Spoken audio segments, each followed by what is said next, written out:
Imagine a young prodigy who conquered the world of magical sports before even turning 18, becoming a living legend while others were still struggling to find their place in the world. An athlete who carried the weight of an entire nation on his shoulders, who flew through the skies with brutal grace, and who found in the midst of a deadly tournament something that all the gold and glory couldn't buy, a genuine human connection. This is the story of Viktor Krum, the youngest seeker to play professionally in a century, Bulgaria's hero, and the man who proved that even the brightest stars carry their own shadows. Stay until the end, because we'll reveal details about how this prodigy dealt with overwhelming fame, what really happened during the Triwizard Tournament, and how his choices during the Second Wizarding War defined his true character. Before we continue with this fascinating journey, I need your support. If you're enjoying this in-depth content about the magical universe, click the subscribe button now and activate the bell so you don't miss any videos. And tell me in the comments, which city are you watching from? I want to know where the true fans who appreciate well-told stories are. Now yes, let's dive into the trajectory of this extraordinary wizard. Viktor Krum was born in Bulgaria during a period that still carried the marks of the communist regime that had dominated the country until the late 80s.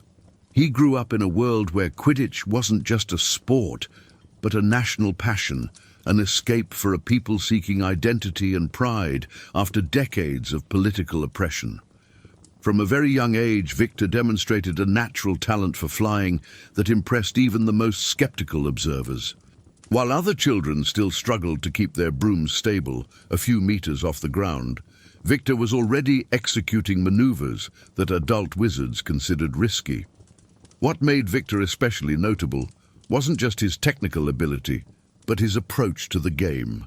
He flew with an almost fierce intensity, as if each movement were a matter of life or death. His dark eyes, which would later become his trademark, observed the field with absolute concentration, never missing a single detail, always calculating angles and trajectories with mathematical precision. This combination of natural talent and obsessive dedication caught the attention of professional scouts when Viktor was still a teenager. At 17, Viktor Krum achieved something few wizards accomplish in an entire lifetime. He became the youngest seeker to play professionally in a century. This wasn't a record conquered in some minor league or on a second division team. Viktor was recruited directly to play for Bulgaria's national team, one of the most competitive teams in the Quidditch world. The pressure on his shoulders was immense. He wasn't just a promising player. He was instantly the hope of an entire nation that yearned for glory on the Quidditch fields.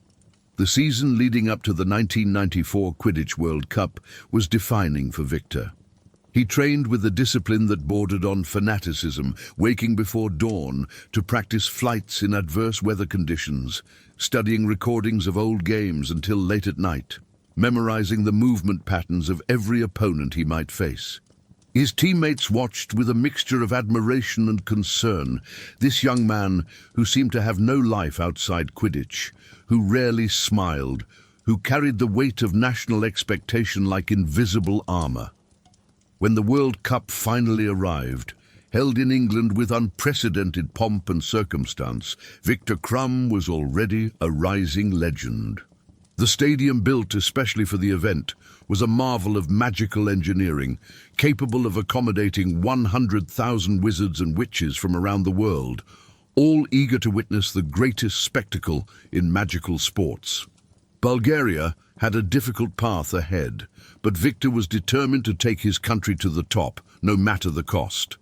Throughout the competition, Viktor demonstrated why he was considered one of the greatest seekers of his generation. His feints were impeccable. His swerves left opponents dizzy, trying to follow him, and his ability to locate the golden snitch amid the chaos of an intense game was almost supernatural. Game after game, he led Bulgaria through the competition, accumulating an aura of inevitability. When his team reached the final against Ireland, the entire wizarding world was watching. The final was an epic confrontation that went down in Quidditch history. The stadium vibrated with the energy of 100,000 spectators, Ireland's green and Bulgaria's red clashing in a visual and auditory cacophony. The Irish chasers were exceptional, scoring goal after goal with coordination that seemed choreographed. Troy, Mullet and Moran formed a lethal trio that destroyed Bulgarian defences with embarrassing ease. Meanwhile, Viktor pursued the golden snitch with his characteristic determination, but the small golden object remained elusive, dancing at the edges of his vision, always just out of reach. As the game progressed, the situation became increasingly desperate for Bulgaria. Ireland was completely dominating, building a lead that seemed insurmountable. 170 points to 10. It was a humiliation unfolding before the eyes of the entire world. Viktor could feel the weight of national disappointment growing with each Irish goal, could see in the faces of his teammates resignation beginning to set in. But he refused to give up, continued flying, searching, waiting for his chance. It was then that Viktor saw the golden snitch. Not in a moment of glorious clarity, but in an instant of cold and brutal calculation. He knew Bulgaria couldn't win by the score. The difference was too great, Ireland's dominance too absolute. But he also knew there was something worse than losing, being completely annihilated, having the game ended out of mercy when the difference became even more grotesque. In that moment, Viktor Krum made a decision that would define how the world saw him. He dove into a vertiginous vertical descent, a maneuver known as the Wronski feint, named after a Polish seeker who had made it famous. It was a desperate feint, a bluff designed to make the opposing seeker think the snitch was near the ground and lead him to collide with it. But Viktor wasn't bluffing. He had really seen the snitch, and while Irish seeker Aidan Lynch recovered from nearly colliding with the grass, Viktor extended his hand and closed his fingers around the small, golden sphere. The whistle blew. The crowd exploded in a deafening roar. Viktor Krum had captured the golden snitch, securing 150 points for Bulgaria and ending the game. But even with his extraordinary catch, Bulgaria lost 170 to 160. He had ended the game on his own terms, with dignity, but victory belonged to Ireland. While the Irish players celebrated and the stadium went into delirium, Viktor landed on the grass with the somber expression that had become his trademark, holding the golden snitch in his hand, while tears of frustration burned in his eyes that he refused to let fall. Despite the defeat, Viktor's performance at the World Cup consolidated his position as an international superstar. His face appeared on Quidditch posters throughout the wizarding world. Children from dozens of countries wore robes with his number, and he became one of the most recognized wizards of his generation. But fame brought with it a burden Viktor wasn't prepared to carry. He was fundamentally a private man, someone who preferred the solitude of training to the adulation of crowds, and suddenly found himself unable to walk anywhere without being harassed by admirers who wanted autographs, photographs, or simply to be near him. It was in this context of overwhelming fame and constant pressure that Viktor received the invitation to participate in the Triwizard Tournament at Hogwarts. The competition hadn't been held for over a century, having been cancelled due to the alarming number of competitor deaths in previous editions. Now, with new safety measures and a minimum age established at 17, the tournament would be revived, hosted by Hogwarts School of Witchcraft and Wizardry in Scotland. 3 schools would participate. Hogwarts, representing Great Britain, Beauxbatons from France, and Durmstrang, the Northern European school where Viktor had studied.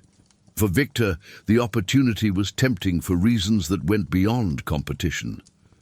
Durmstrang was a school known for its rigorous and sometimes controversial approach to magic, located somewhere in the frozen reaches of Northern Europe, whose exact location was kept secret. Igor Karkaroff, the school's headmaster, was a man with a dark past as a Death Eater who had avoided Azkaban by handing over names of other Voldemort followers. Karkaroff saw Viktor as a trophy, a symbol of his school's prestige, and was determined to use the young Seeker's fame to elevate Durmstrang's reputation. Durmstrang's arrival at Hogwarts was spectacular. A ship emerged from the depths of the lake on the castle grounds, a magical vessel that sailed both under and over water, bringing Durmstrang students wrapped in thick fur capes to protect them from the cold they were accustomed to. Viktor descended from the ship with his colleagues and was immediately recognized by Hogwarts students. Whispers spread through the gathered crowd like fire through dry straw. It was Viktor Krum. The Viktor Krum. The World Cup hero was there, in the flesh, and suddenly the Triwizard Tournament became even more exciting for those who loved Quidditch. But Viktor quickly discovered that the fame that followed him in his own country was amplified at Hogwarts. Students from all houses watched him with wide eyes wherever he went. Girls sighed when he passed, and groups of admirers constantly tried to approach him. For a young man already tired of constant attention, the Hogwarts environment became suffocating. He took refuge in the library, one of the few places where he could find some peace, diving into books with the same intensity he dedicated to Quidditch. It was in the library that Viktor met Hermione Granger. She was a fourth-year Hogwarts student, known for her extraordinary intelligence and dedication to studies that rivaled Viktor's own discipline. Initially, Hermione was just another presence in the library, someone Viktor vaguely noticed as a serious student who didn't bother him with autograph requests or awkward attempts at conversation. But gradually, he began to observe her more closely, intrigued by this girl who seemed genuinely more interested in her books than in the presence of a Quidditch celebrity. The Triwizard Tournament began with the selection of champions through the Goblet of Fire, an ancient magical artifact that would choose one representative from each school. When it was Durmstrang's turn, the goblet expelled a piece of parchment with the name written in blue flames, Viktor Krum. There was no surprise. Karkaroff had ensured Viktor would be selected, and everyone expected the famous Seeker to represent Durmstrang. But then something unexpected happened. After Cedric Diggory was chosen for Hogwarts and Fleur Delacour for Beauxbatons, the Goblet of Fire expelled a fourth name, Harry Potter. The confusion that followed was immense. Harry Potter was only 14 years old, 2 years below the minimum age established for the tournament. He swore he hadn't put his name in the goblet, but the magical rules were clear. Once the goblet chose a champion, he was bound by an unbreakable magical contract to compete. Viktor watched the chaos with his characteristically somber expression, processing this new information. He didn't know Harry Potter personally, but knew of the boy's fame, knew he had survived the killing curse as a baby, had faced Voldemort several times during his years at Hogwarts. Karkaroff was furious. He vehemently protested that having 2 Hogwarts champions was unfair, that the rules were being violated, that there was conspiracy at play, but his objections were ignored. The tournament organizers, after much deliberation, determined the tournament would proceed with 4 champions. Viktor accepted the decision with his characteristic calm, but internally was calculating how this change would affect his chances. Now he wasn't just competing against Cedric Diggory and Fleur Delacour, but also against the famous Harry Potter. And somehow, this made everything more interesting. The first task was announced with enough advance notice for the champions to prepare, though specific details were kept secret. Viktor trained tirelessly, but also began spending more time in the library, researching spells and strategies that might be useful. It was during these study sessions that he began interacting more with Hermione. Initially, they were just brief exchanges, a request to reach a book from a high shelf, a question about the location of a specific section, but gradually the conversations extended. Hermione was different from any girl Viktor had met. She wasn't impressed by his fame, didn't melt in his presence, didn't pretend interest in Quidditch just to talk to him. Instead, she treated him as an intellectual equal, discussing complex magical theories with an enthusiasm Viktor found refreshing. She corrected him when he mispronounced her name, insisting gently but firmly that it was Hermione and not Hermione, and there was something charming about her determination to be heard correctly. The first task finally arrived, and the champions discovered they would face dragons. Specifically, each champion would have to get past an extremely dangerous dragon to retrieve a golden egg the dragon guarded. Viktor received a Chinese fireball, one of the most aggressive dragon species, known for its scarlet eyes and particularly intense flames. The crowd that gathered to watch was tense with anticipation, and when it was Viktor's turn to enter the rocky arena where the dragon waited, the silence was almost tangible. Viktor faced the dragon with the same fierce courage he demonstrated on Quidditch fields. He used a conjunctivitis curse, aiming at the dragon's eyes, a dangerous spell that required absolute precision. The dragon, blinded and in agony, began to violently stomp on its own real eggs in confusion, crushing some of the genuine eggs while Viktor moved quickly to retrieve the golden egg. The strategy worked, but had a cost in points, as the judges deducted points for the destruction of the real eggs. Still, Viktor completed the task, securing enough points to remain competitive. After the first task, Viktor found himself even more attracted to Hermione. There was something about her that calmed the constant storm in his mind, something that made him feel less like an object of public adoration and more like a real person. He began looking for excuses to be near her, spending even more time in the library, sometimes just watching her study, admiring the way she bit her lower lip when she was concentrated, how her eyes lit up when she finally solved a complex problem. Hermione, in turn, seemed to appreciate Viktor's company. She was used to being seen as the annoying know-it-all by many of her classmates, but Viktor saw her differently. He respected her intelligence, asked genuine questions about her opinions, listened attentively when she explained complex magical concepts. A connection was forming between them, something deeper than the superficial attraction Viktor was accustomed to receiving from his fans. The golden egg Viktor had retrieved from the dragon contained a clue to the second task, but deciphering this clue proved more challenging than facing the dragon. When the egg was opened, it emitted a shrill and horrible sound that made no sense at all. Viktor spent days trying to decode the message, but without success. It was Cedric Diggory who eventually gave him a hint, suggesting he take the egg to the prefect's bathroom and open it underwater. Viktor followed the advice and finally heard the true message, a song in mermaid language that revealed the second task would involve retrieving something precious from the depths of the Hogwarts lake. Preparation for the second task required Viktor to learn to breathe underwater and move efficiently in an aquatic environment. He researched extensively, studying various possible approaches.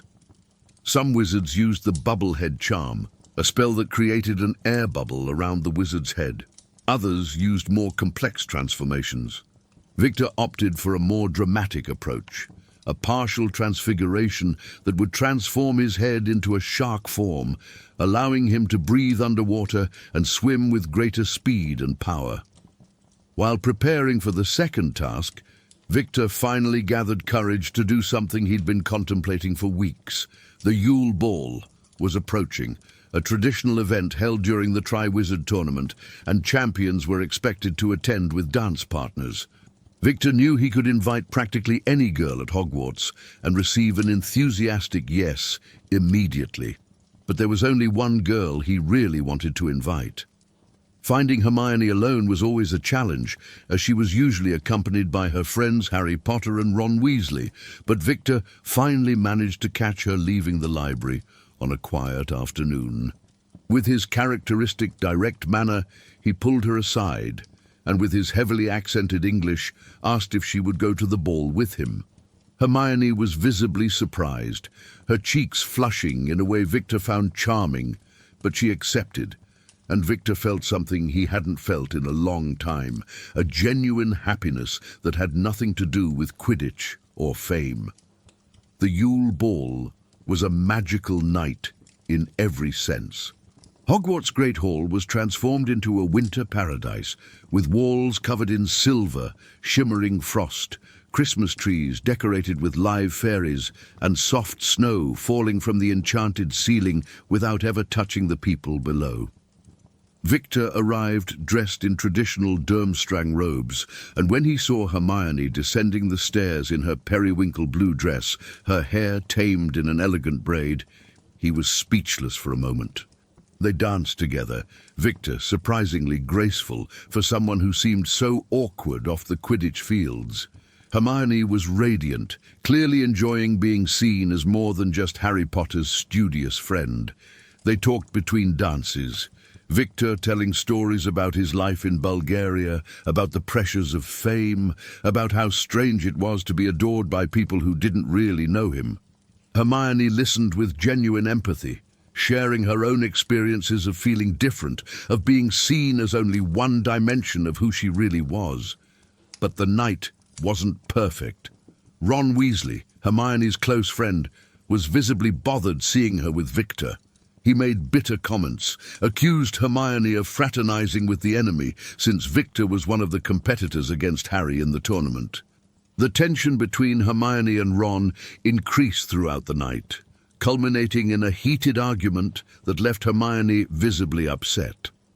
Viktor observed the dynamic with confusion, not fully understanding the complexities of Hogwarts friendships, but clearly perceiving there were unresolved feelings complicating the situation. Despite the drama, the relationship between Viktor and Hermione continued to develop. They spent time together whenever possible, Viktor teaching Hermione about Durmstrang and Bulgarian culture, Hermione helping Viktor improve his English and sharing her passions for causes like house elf rights. It was an unlikely but genuine connection. Two young people who found each other amid the chaos of a dangerous tournament and the pressures of their respective reputations. The second task arrived on a cold February morning. The champions were informed they would have 1 hour to retrieve something precious that had been taken from them and placed in the lake's depths. Viktor didn't know what to expect, but when he plunged into the icy waters of the lake, his head already transformed into its shark form, he was determined to succeed. The underwater world was dark and disorienting, populated by strange creatures and aquatic plants that clung to him as he swam. Following the mermaid song he had memorized from the Golden Egg, Viktor navigated through the dark waters until he found a mermaid village. There, tied to statues at the bottom of the lake, were 4 figures in a magical trance. Hermione for Viktor, Cho Chang for Cedric, Fleur Delacour's younger sister for Fleur, and Ron Weasley for Harry Potter. Viktor felt a wave of relief, seeing Hermione was unharmed, just magically sleeping. He worked quickly to free her from the ropes that bound her, using his shark jaws to cut through the bindings. Once he freed Hermione, Viktor didn't waste time. He grabbed her firmly and began swimming back to the surface with all the speed his shark form provided. He didn't know the other people tied up were in real danger, didn't fully understand the task's rules, but knew he needed to bring Hermione back safely. They broke the water's surface, and Viktor quickly undid his transformation, checking to make sure Hermione was okay as she awakened from the magical trance coughing lake water. Viktor finished the second task in second place, behind only Cedric Diggory, who had arrived first using the bubblehead charm efficiently.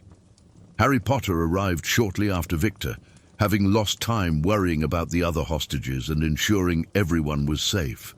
Fleur couldn't complete the task, having been attacked by Grindylows and forced to retreat. With 2 tasks completed, the scores were close, keeping the tournament extremely competitive going into the final task. The following months were marked by an intensification of preparations for the third task. Viktor trained even harder, knowing everything would depend on this last trial. But he also made a point of spending time with Hermione, precious moments that offered relief from constant pressure. They walked the Hogwarts grounds, talked for hours in the library, and Viktor found himself thinking about what would happen after the tournament, if there was some way to continue what they had started. Hermione was cautious about her own emotions. She clearly liked Viktor, appreciated his attention, but was also conscious of the practical realities of their relationship. Viktor lived in Bulgaria, had a Quidditch career that demanded constant travel, and there were years of difference between them in terms of life experience. She didn't want to be just a temporary conquest for a celebrity, no matter how genuine he seemed. Viktor, in turn, struggled to express the depth of his feelings, limited both by his imperfect English and his naturally reserved nature. As the third task approached, the atmosphere at Hogwarts changed. There was an underlying tension Viktor couldn't fully identify, whispers about strange movements in the wizarding world, about Voldemort followers becoming bolder. Karkaroff was visibly nervous, his old Death Eater mark probably burning on his arm, signaling the Dark Lord was gaining power again. But Viktor was too focused on the tournament to pay much attention to broader political concerns. The third task was revealed. A giant maze would be planted on Hogwarts grounds, and the champions would have to navigate through it to reach the Triwizard Cup at the center. The maze would be full of obstacles and dangerous creatures, testing not just the champions' magical abilities, but also their courage, intelligence, and endurance. The champions would enter the maze in order of their current scores, giving Cedric and Harry a small time advantage. On the night of the third task, a huge crowd gathered around the maze, though they couldn't see what would happen inside due to the high hedge walls. Viktor entered the maze a few minutes after Cedric and Harry, immediately plunging into the green darkness of the living walls. The maze's interior was disorienting, paths constantly changing, dangerous magical creatures lurking at every corner. Viktor encountered a sphinx that challenged him with riddles, faced a blast-ended Scroot he quickly stunned, and navigated through mists that distorted his perception. But then something went terribly wrong. Viktor found Fleur Delacour unconscious, having been attacked by something in the maze. He shot red sparks to signal she needed to be rescued, but the moment he was moving away, he felt a strange presence in his mind. It was Igor Karkaroff, using the Imperious Curse from a distance, controlling Viktor like he was a puppet. Viktor fought against the control, his strong will resisting, but not strong enough to completely break the spell. Under the Imperious Curse's influence, Viktor attacked Cedric Diggory, brutally stunning the Hogwarts champion. He wasn't in control of his own actions, his mind screaming in protest while his body executed commands he hadn't chosen. It was Harry Potter who eventually found Viktor and realized something was wrong, that Viktor was under a curse. Harry stunned Viktor to neutralize him. Saving both Cedric and Viktor himself from further actions he would be forced to execute against his will. Viktor was freed from the maze unconscious, not knowing what had happened after. When he finally woke in Hogwarts Hospital Wing, he discovered the night had ended in tragedy. Cedric Diggory was dead, murdered by Voldemort in a graveyard where the Triwizard Cup, transformed into a port key, had transported him and Harry. The Dark Lord had returned to a physical body, using Harry Potter's blood in a dark ritual. The wizarding world was entering a new era of conflict, and the Triwizard Tournament's innocence had been permanently stained by blood and betrayal. Viktor was devastated to learn what he had done under the Imperious Curse, even though it wasn't his fault. He had attacked a fellow competitor, had been used as a tool in the conspiracy that led to Cedric's death. Guilt consumed him, adding a new layer of darkness to his already somber expression. Karkaroff had fled Hogwarts as soon as he realized Voldemort had returned, abandoning his students and disappearing into the night, desperate to escape the inevitable vengeance the Dark Lord reserved for a traitor who had handed over Death Eaters' names years ago. Viktor found himself without his headmaster, without clear guidance, amid the chaos that followed Voldemort's return. In the days following the tragedy, Hogwarts was in mourning. Students walked the corridors in silence, still processing the loss of Cedric Diggory, a brilliant and beloved young man who had been torn from life so brutally and unjustly. Viktor attended the memorial, standing beside the other champions, carrying the weight of guilt, even knowing rationally he hadn't been responsible for his actions under the Imperius curse. He watched Cedric's family, saw the devastating grief in Cedric's father's eyes, and wondered if any trophy or glory was worth this kind of cost. Hermione was a crucial comfort during these dark days. She found Viktor when he was isolated, sitting alone near the Hogwarts lake, looking at the dark waters where he had completed the second task in much happier circumstances. She sat beside him without saying anything initially, just offering her presence, and eventually placed her hand over his. Viktor squeezed her hand gratefully, and for a long moment they just sat together, two young people trying to process a world that had suddenly become much more dangerous and unpredictable. Viktor talked with Hermione about his concerns for Bulgaria, about how Voldemort's return would affect his homeland.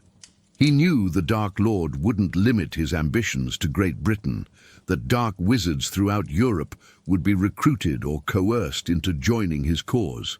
Hermione shared her own concerns about how she, as a Muggle-born, would be especially vulnerable in a world where Voldemort and his blood purity ideologies were gaining strength again. They spoke about the future with a seriousness that went far beyond their ages, aware their lives were being shaped by forces much larger than themselves. When the time came to leave Hogwarts and return home, Viktor and Hermione had a bittersweet farewell. They met one last time on the castle grounds, away from the curious eyes of other students. Viktor told Hermione he would like to continue corresponding with her, that she could visit him in Bulgaria if she wanted, that he would return to see her whenever possible. Hermione agreed, but both knew distance and circumstances made the future uncertain. They embraced for a long moment, and Viktor kissed her forehead gently before pulling away, turning only once to look back as he walked toward the Durmstrang ship that would take him back across the lake. Back in Bulgaria, Viktor tried to resume his normal life, but discovered nothing was normal anymore. Voldemort's return had sent shockwaves through the entire wizarding world. The British Ministry of Magic initially denied the Dark Lord had returned, discrediting Harry Potter and Albus Dumbledore, but wizards in other countries were more cautious, more willing to believe the worst. The Bulgarian Quidditch community was concerned about what the impending war would mean for the sport, whether international games would continue, whether it would be safe to travel. Viktor returned to playing Quidditch professionally, but discovered his heart was no longer completely in the game. The experiences at Hogwarts had changed him, exposing him to issues larger than mere sports. He still flew with the same technical ability, still executed the maneuvers that had made him famous, but there was a mechanical quality to his performances that attentive observers noticed. Viktor was just going through the motions, his mind often wandering to thoughts about Hermione, about the approaching war, about his purpose in a world rapidly dividing between light and darkness. He and Hermione did maintain correspondence, exchanging regular letters through owls. Hermione wrote about her studies, about growing tension at Hogwarts as more people began believing Voldemort had really returned, about the formation of a student group led by Harry Potter that was practicing defense against the dark arts in secret. Viktor wrote about his Quidditch games, about the situation in Bulgaria, and always asked when they could see each other again. But opportunities were rare, their lives moving on increasingly divergent trajectories. In 1996, the war everyone feared finally broke out completely. The British Ministry of Magic was forced to admit Voldemort had returned, after the Dark Lord was personally seen at the Ministry during a confrontation that resulted in the death of Sirius Black, Harry Potter's godfather. The international wizarding community reacted with alarm, each country beginning to strengthen their own defenses, fearing violence would spread beyond British borders. Viktor watched developments with growing concern. He knew through Hermione's letters she was deeply involved in resistance against Voldemort, that she was part of something called the Order of the Phoenix, a secret organization dedicated to fighting the Dark Lord. He constantly worried about her safety, knowing she was in danger not just because of her activities, but also because of her status as a Muggle-born, a priority target for Death Eaters who followed Voldemort's genocidal ideology. During the summer of 1997, Viktor made a decision that would change his life. He learned through Hermione that there would be a wedding, the union of Bill Weasley, Ron's older brother, with Fleur Delacour, his fellow competitor in the Triwizard Tournament. Hermione was invited to the wedding, and Viktor, taking advantage of a tenuous connection through his acquaintance with Fleur, also secured an invitation. It was an opportunity to see Hermione again, something he hadn't done in a long time, and he wasn't willing to let it pass. The wedding was held at the Weasley family home, a residence known as the Burrow, a peculiar and charming structure that seemed to defy all laws of wizarding and Muggle physics. Viktor arrived dressed in formal robes, his face still carrying that serious expression that had become his trademark, but his dark eyes anxiously searched for Hermione among the guests. When he finally saw her, dressed in an elegant lilac dress, his heart raced in a way no Quidditch game had ever caused. Their reunion was closely observed by Ron Weasley, whose jealousy toward Viktor hadn't diminished with time. In fact, it had intensified, fueled by his own confused and undeclared feelings for Hermione. Viktor tried to be polite with Ron, conscious he was one of Hermione's best friends, but Ron's hostility was palpable, creating uncomfortable tension whenever the three were in the same space. Harry Potter, on the other hand, was more cordial, thanking Viktor for having saved Hermione during the second task of the Triwizard Tournament, even though Viktor explained he was just fulfilling the task's objectives. During the wedding, Viktor and Hermione found moments to talk privately. Hermione seemed more mature, carrying a weight on her shoulders that wasn't there when he met her at Hogwarts. She spoke in vague terms about plans she, Harry, and Ron had, about something important they needed to do, but it was clear she couldn't share the details. Viktor understood, respected the need for secrecy in times of war, but that didn't make it easier to accept that Hermione was putting herself in danger without him being able to do anything to protect her. Viktor expressed his wish that Hermione consider leaving Great Britain, coming to Bulgaria, where she would be safer, at least temporarily. He offered his protection, his home, any resource she needed. But Hermione gently refused, explaining her place was beside Harry and Ron, that there was something only they could do, something crucial to defeating Voldemort. She couldn't abandon her friends, no matter how much she appreciated Viktor's concern. He saw the determination in her eyes, and knew arguing would be futile. This was the Hermione he had fallen in love with, the girl who chose what was right over what was easy, and he couldn't ask her to be different. The wedding celebration was brutally interrupted when Death Eaters attacked, apparating onto the Burrow's grounds in a terrifying demonstration of power. The Ministry of Magic had fallen. Voldemort was now effectively in control of the British government, and the wedding guests were potential targets. Chaos erupted instantly, guests running in all directions, spells lighting up the night, screams of terror piercing the air. Viktor immediately drew his wand, positioning himself defensively, searching for Hermione in the confusion.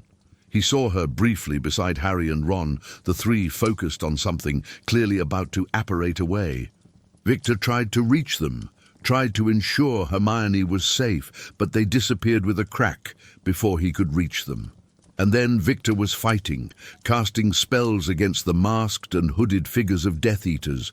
helping other guests escape, using all the dueling skills he had learned at Durmstrang and refined through years of quick reflexes in Quidditch. The attack on the wedding was a defining moment for Viktor. He could no longer pretend the war was something distant, something that only happened to other people. It had reached him personally, had threatened someone he loved, and he could no longer stand aside.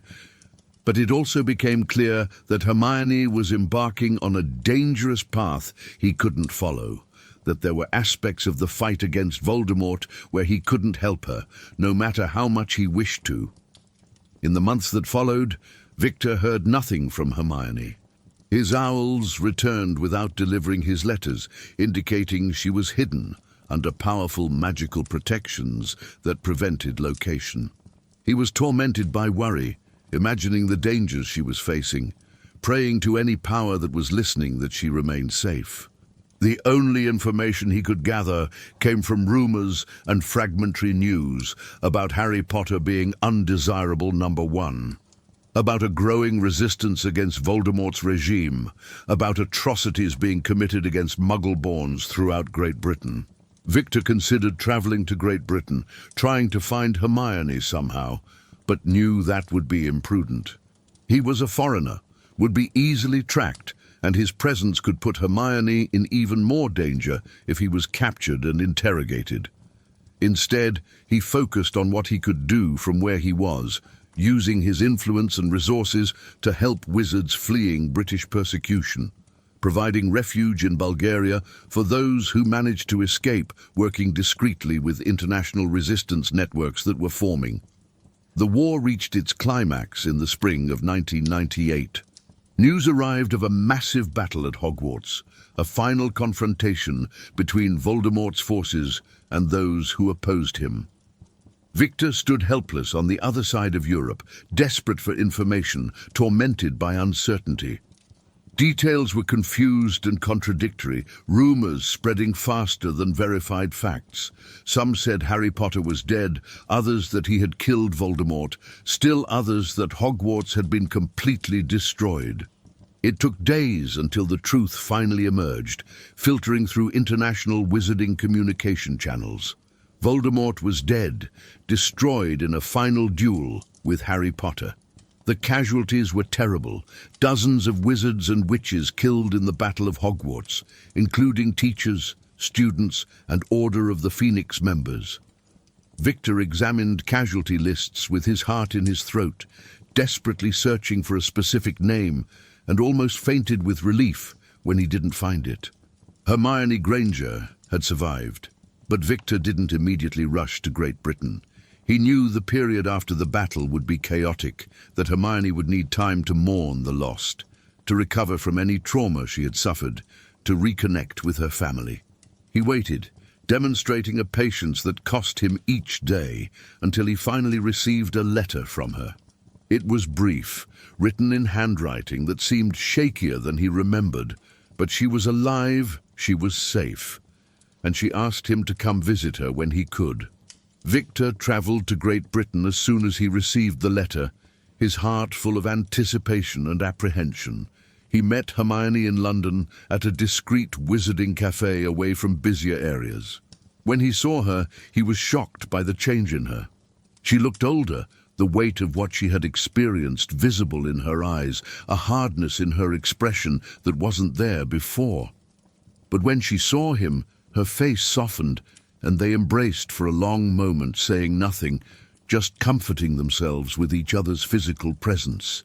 They talked for hours, Hermione sharing what she could about the terrifying journey she, Harry and Ron had undertaken to destroy Voldemort's Horcruxes, the pieces of his soul he had hidden in objects.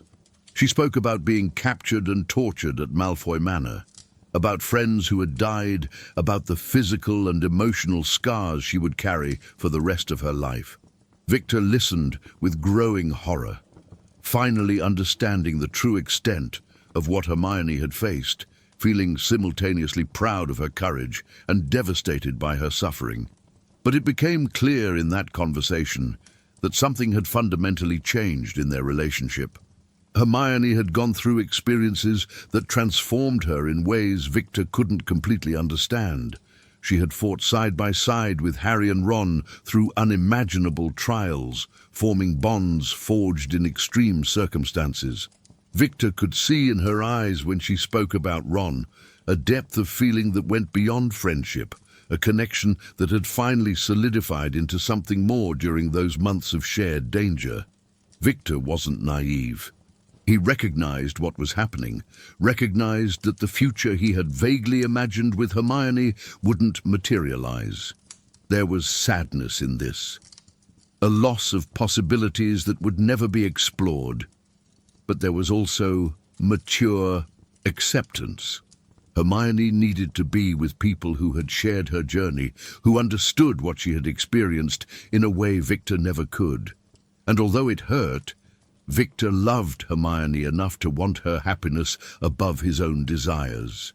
They said goodbye as friends, promising to keep in touch, but both knowing their lives were taking different paths. Viktor returned to Bulgaria with a heavy heart, but also with a sense of closure. His time with Hermione had been brief but significant, a bright spot amid the darkness of the Triwizard Tournament and the war that followed. She had taught him there was more to life than Quidditch and fame, that genuine connections were more valuable than any trophy, and he would carry these lessons with him into the future. Viktor continued his Quidditch career, but with a different perspective. He was no longer just the somber and intense prodigy, obsessed with victory at any cost. He found joy in the sport again, not just in competition, but in the pure art of flying, in camaraderie with his teammates, in the joy Quidditch brought to fans. He became a mentor to younger players, sharing not just his technical skills, but also the life lessons he had learned through his experiences. A few years after the war, Viktor learned Hermione had married Ron Weasley.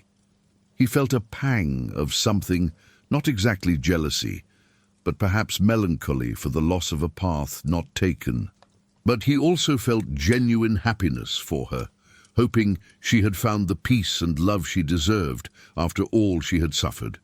Viktor sent a wedding gift, a set of rare books about Bulgarian magic he knew Hermione would appreciate, along with a short and sincere note wishing them happiness. Viktor eventually found his own way forward. He never completely lost that serious and somber quality that defined him, but learned to balance it with moments of lightness, allowing himself to relax, make friendships beyond Quidditch, build a life outside the field. He remained single for many years, inevitable comparisons being made in his mind whenever he met someone new. But gradually those comparisons diminished, and he allowed himself to be open to new possibilities. In 2014, 16 years after the end of the Second Wizarding War, Viktor participated in the Quidditch World Cup held in the Patagonian desert. Bulgaria had qualified again for the tournament, though Viktor was no longer the 18-year-old prodigy, but a veteran player of 38, still skilled but carrying the marks of time and countless games in his body. It was during this tournament that he encountered Hermione again, now Hermione Weasley, who was present with her family. The meeting was cordial, even warm. They talked briefly, updating each other on their lives, Viktor meeting Hermione and Ron's children, seeing in them the mixture of their parents' best qualities. There was no embarrassment, no regrets haunting the conversation. They had been part of each other's lives at a critical moment, had shared something genuine, and now had moved on to different but satisfying futures. It was a peaceful closure to a chapter that had meant so much to both. Viktor continued playing Quidditch professionally until his late 40s, an exceptionally long period for a Seeker, a testament to his enduring ability and dedication to the sport. When he finally retired, he didn't disappear from public consciousness, but transitioned into a role as commentator and analyst, his deep understanding of the game and first-hand experience making his analyses valuable and sought after. Viktor Krum's story is ultimately the story of a prodigy who learned that being the best at something isn't enough for a full life. He reached the peak of his sport before most people had discovered their purpose in life, carried the weight of national expectations on young shoulders, and found himself tested not just on Quidditch fields, but on questions of character and morality during one of the darkest periods in modern wizarding history. He was used as a tool through the Imperious Curse, saw a competition that should have been about glory end in tragedy, and loved someone he couldn't keep, but who changed him profoundly.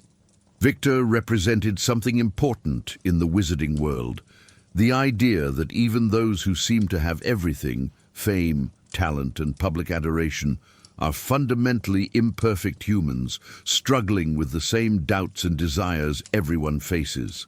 He showed that strength isn't just about physical dominance or magical ability, but about integrity, about continuing to move forward even when used against your will, about accepting with grace when what you want isn't what fate has in store. For Quidditch fans around the world, Viktor Krum remained an icon, his plays studied by aspiring seekers, his career seen as a model of sustained excellence. But for those who knew him personally, who saw beyond the public figure to the man beneath, Viktor was something more complex and interesting. He was someone who carried his scars, both physical and emotional, with silent dignity. Someone who chose to use his platform for good, helping the next generation of players, discreetly contributing to causes he believed in, never seeking credit or recognition for his actions off the field. Viktor's legacy is preserved not just in Quidditch records, where his statistics and achievements are documented forever, but also in the memories of those whose lives he touched. Hermione certainly never forgot him, and although their relationship had been brief and remained unfulfilled, she held an affectionate memory of that time when a famous Bulgarian Seeker saw her not as a Muggle-born or Harry Potter's smart friend, but simply as Hermione, a remarkable girl in her own right. The years after his retirement saw Viktor establishing himself more permanently in Bulgaria, contributing to Quidditch development in his homeland, working with young players from disadvantaged backgrounds who reminded him of himself, children with raw talent and hunger for the possibility of something better. He discreetly founded a Quidditch academy that offered free training to promising players who couldn't afford the exorbitant fees of elite academies, believing talent should be nurtured regardless of economic background. There were occasions over the years when Viktor participated in events and gatherings related to the Triwizard Tournament, meetings of surviving champions and those who had been involved in that fateful competition. These were always bittersweet events, opportunities to reconnect with people who had shared an extraordinary experience, but also reminders of the tragedy that had stained the tournament, of Cedric Diggory's loss that could never be forgotten or reconciled.